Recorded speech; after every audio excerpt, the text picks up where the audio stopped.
ಅವಕಾಶವನ್ನ ಮಾಡಿಕೊಡಲಾಗಿತ್ತು. ಇನ್ನು ಬಿಜೆಪಿ ಕಾರ್ಯಕರ್ತ ದೀಪಕ್ ರಾವ್ ಹತ್ಯೆ ಪ್ರಕರಣಕ್ಕೆ ಸಂಬಂಧಪಟ್ಟಂತೆ ಒಂದಷ್ಟು ಅಪ್ಡೇಟ್ಸ್ಗಳು ಕೂಡ ಸಿಗ್ತಾ ಇದೆ. ದೀಪಕ್ ಕೊಲೆಯ ಫೋಟೋಗಳನ್ನ ಟ್ವಿಟರ್ನಲ್ಲಿ ಪ್ರತಾಪ್ ಸಿಂಹ ಶೇರ್ ಮಾಡಿದ್ದಾರೆ.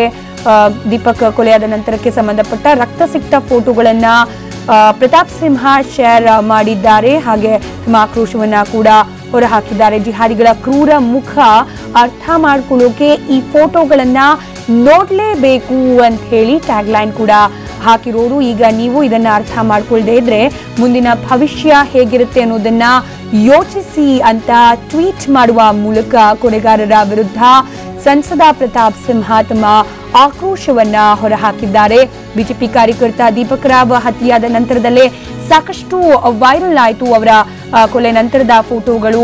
ವಾಟ್ಸ್ಆಪ್ ಹಾಗೆ ಇತರೆ ಸಾಮಾಜಿಕ ಜಾಲತಾಣದಲ್ಲೂ ಕೂಡ ಹರಿದಾಡ್ತಾ ಇತ್ತು ಫೋಟೋಗಳು. ಆದರೆ ಸಾಕಷ್ಟು ಭೀಕರವಾಗಿ ಕೊಲೆ ಮಾಡಲಾಗಿತ್ತು. ಎಲ್ಲರೂ ಕೂಡ ಬಹುಶಃ ನೋಡ್ಲಿಕ್ಕೆ ಕಷ್ಟ ಸಾಧ್ಯವಾಗಬಹುದು. ಯಾಕಂತಂದ್ರೆ ಕಂಪ್ಲೀಟ್ ಆಗಿ ರಕ್ತಸಿಕ್ತವಾಗಿದ್ದ ದೀಪಕ್ ಪಾರ್ಥಿವ ಶರೀರದ ಫೋಟೋ ಅದಾಗಿತ್ತು. ಈ ಫೋಟೋವನ್ನ ಇದೀಗ ಸಂಸದ ಪ್ರತಾಪ್ ಸಿಂಹ ತಮ್ಮ ಅಫಿಷಿಯಲ್ ಟ್ವಿಟರ್ ಖಾತೆಯಲ್ಲಿ ಶೇರ್ ಮಾಡಿದ್ದಾರೆ. ಹಾಗೆ ಶೇರ್ ಮಾಡಿರೋದಕ್ಕೆ ತಮ್ಮ ಸಮರ್ಥನೆಯನ್ನ ಕೂಡ ಅವರು ಕೊಟ್ಕೊಂಡಿರೋದು.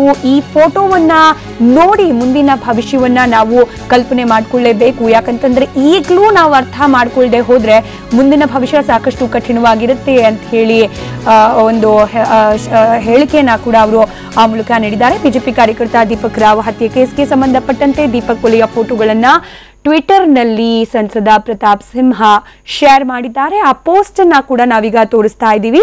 ಅದರಲ್ಲಿ ಬರೆದಿದ್ದಾರೆ, ಎಲ್ಲರೂ ಕೂಡ ಈ ಒಂದು ಫೋಟೋವನ್ನ ನೋಡಬೇಕು. ಹಾಗೆ ಎಷ್ಟು ಬರ್ಬರವಾಗಿ ಜಿಹಾದಿಗಳು ಈ ಕೃತ್ಯವನ್ನ ನಡೆಸಿದ್ದಾರೆ ಅನ್ನೋದನ್ನ ಕೂಡ ಅರ್ಥ ಮಾಡ್ಕೊಳ್ಳೇಬೇಕು. ಹಾಗೆ ಯಾವ ರೀತಿಯ ಭವಿಷ್ಯ ಇದೆ ಮುಂದೆ ನಮ್ಮೆಲ್ಲರಿಗೂ ಅನ್ನೋದನ್ನ ಕೂಡ ನಾವು ಅರ್ಥ ಮಾಡ್ಕೊಳ್ಬೇಕು. ಅರ್ಥ ಮಾಡ್ಕೊಳ್ದೆ ಹೋದ್ರೆ ಮುಂದೆ ಸಾಕಷ್ಟು ಕಷ್ಟ ಆಗತ್ತೆ ಅನ್ನೋ ರೀತಿಯ ಅರ್ಥದ ಪದಗಳನ್ನ ಕೂಡ ಅಲ್ಲಿ ಬಳಸಿದ್ದಾರೆ ಪ್ರತಾಪ್ ಸಿಂಹ ಅವರು. ಅದನ್ನ ನಾವು ಗಮನಿಸಬಹುದಾಗಿದೆ. ಫೋಟೋಗಳನ್ನ ನಾವು ಬ್ಲರ್ ಮಾಡಿದೀವಿ, ಆದ್ರೆ ಪ್ರತಾಪ್ ಸಿಂಹ ಅವರು ಅದನ್ನ ಶೇರ್ ಮಾಡಿದ್ದಾರೆ. ಯಾವ ರೀತಿ ಫೋಟೋಗಳು ಹರಿದಾಡ್ತಾ ಇತ್ತು ಸಾಮಾಜಿಕ ಜಾಲತಾಣದಲ್ಲಿ, ಹಾಗೆ ಯಾವ ರೀತಿಯಾಗಿ ಅವರ ಪರಿಸ್ಥಿತಿ ಇತ್ತು ದೀಪಕ್ ರಾವ್ ಅವರದು ಹತ್ಯೆಯಾದ ಸಂದರ್ಭದಲ್ಲಿ ಆ ಫೋಟೋಗಳನ್ನ ಶೇರ್ ಮಾಡಿದ್ದಾರೆ ತಮ್ಮ ಟ್ವಿಟರ್ನಲ್ಲಿ.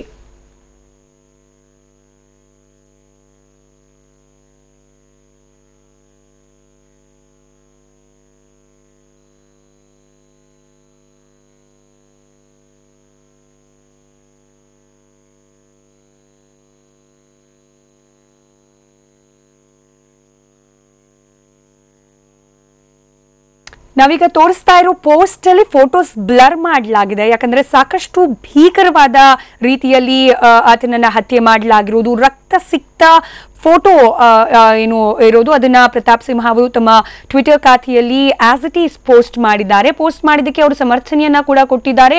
ಈ ಫೋಟೋಗಳನ್ನ ಎಲ್ಲರೂ ಕೂಡ ನೋಡ್ಲೇಬೇಕು, ನೋಡಿ ಜಿಹಾದಿಗಳ ಕ್ರೂರ ಮುಖವನ್ನ ಅರ್ಥ ಮಾಡ್ಕೊಳ್ಳೇಬೇಕು. ಈ ಫೋಟೋಸ್ ಅನ್ನ ನೋಡಿದ್ರೆ ನಮಗೆ ಗೊತ್ತಾಗುತ್ತೆ ಜಿಹಾದಿಗಳ ಕ್ರೂರ ಮುಖ ಎಂಥದ್ದು, ಎಷ್ಟು ಭೀಕರವಾಗಿ ಒಬ್ಬ ವ್ಯಕ್ತಿಯನ್ನ ಅವರು ಕೊಲೆ ಮಾಡಕ್ಕೆ ಮುಂದಾಗ್ತಾರೆ ಅನ್ನೋದನ್ನ. ಇದನ್ನ ಈಗಲೂ ಅರ್ಥ ಮಾಡ್ಕೊಳ್ದೆ ಹೋದ್ರೆ ಭವಿಷ್ಯದಲ್ಲಿ ಸಾಕಷ್ಟು ಕಷ್ಟ ಇದೆ ಅನ್ನೋ ಅರ್ಥದ ಪೋಸ್ಟ್ ನ ಸಂಸದ ಪ್ರತಾಪ್ ಸಿಂಹ ತಮ್ಮ ಟ್ವಿಟರ್ ಖಾತೆಯಲ್ಲಿ ಪೋಸ್ಟ್ ಮಾಡಿದ್ದಾರೆ.